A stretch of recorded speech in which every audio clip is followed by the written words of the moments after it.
समोसे, गर्मा गर्म समोसे। एक बार राजस्थान की मशहूर पकौड़ियाँ और समोसे खाओगे तो बहुत समय पहले की बात है।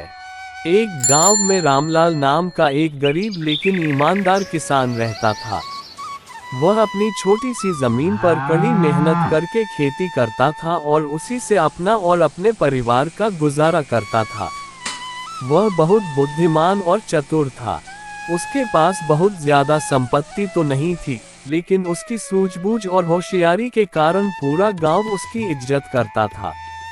लेकिन उस गांव में एक बहुत लालची और क्रूर जमींदार भी रहता था। उसका नाम बलदेव सिंह था। वह गरीब किसानों से बेईमानी से कर टैक्स वसूलता और जो किसान समय पर कर नहीं दे पाते उनसे उनकी जमीन छीन लेता।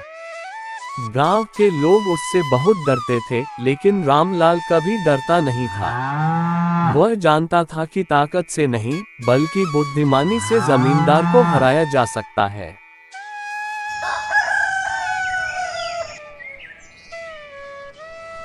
एक दिन जमींदार ने एक नई योजना बनाई। उसने घोषणा की, जो भी किसान सबसे ज्यादा कर देगा उसे मैं इनाम दूंगा। ये सुनकर गांव के सभी किसान चिंतित हो गए। वे पहले ही गरीबी से जूझ रहे थे और जमींदार की इस नई योजना ने उन्हें और डरा दिया।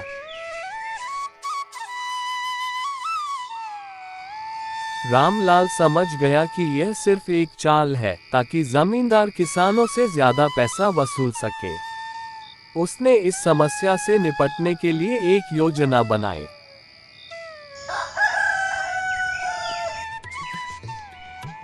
रामलाल जमींदार के पास गया और बोला, मालिक, मैं आपकी इस प्रतियोगिता में भाग लेना चाहता हूँ, लेकिन मुझे 1 महीने का समय चाहिए। अगर आपको कोई परेशानी नहीं हो तो।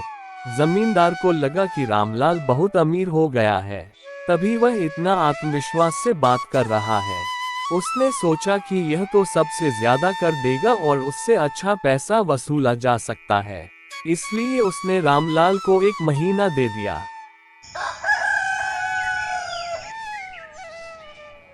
अगले ही दिन से रामलाल गांव के कुछ किसानों के पास गया।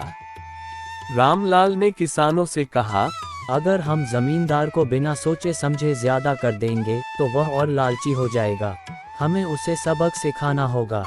क्या आप लोग मेरा साथ दोगे? गांव के सभी किसान उसकी बात मान गए। उन्होंने तय किया कि इस बार कोई भी जमींदार को कर नहीं देगा। 1 महीने बाद जब कर जमा करने का दिन आया, तो जमींदार अपने महल में बैठकर इंतजार कर रहा था कि आज उसे ढेर सारा कर मिलेगा। लेकिन जब उसके नौकरों ने गांव से खबर लाकर दी कि सिर्फ एक ही किसान कर देने आया है, तो वह गुस्से में आ गया। जमींदार ने गुस्से से पूछा, बाकी किसान कहाँ हैं?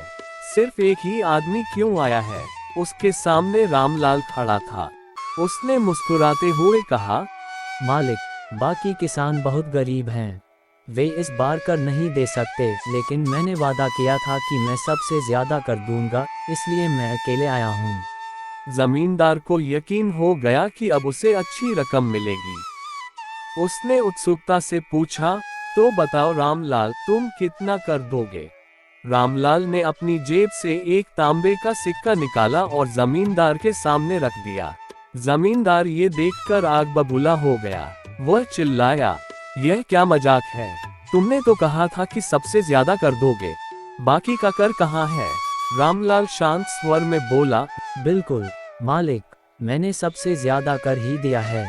पूरे गांव ने कुछ भी नहीं दिया और मैंने कम से कम एक सिक्का तो दिया। इसका मतलब मेरा कर सबसे ज्यादा हुआ।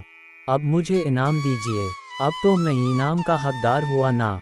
जमींदार को अपनी चालाकी में फंसता देख बाकी गांव वाले भी वहां आ गए और हंसने लगे।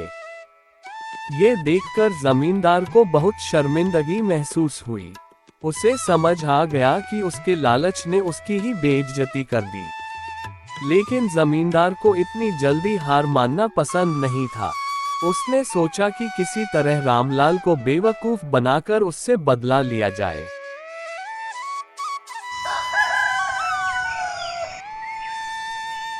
अगले दिन उसने रामलाल को फिर से बुलाया और कहा, अगर तुम इतने चतुर हो तो एक और परीक्षा दो। अगर इस बार तुम जीत गए तो मैं हमेशा के लिए कर माफ कर दूंगा।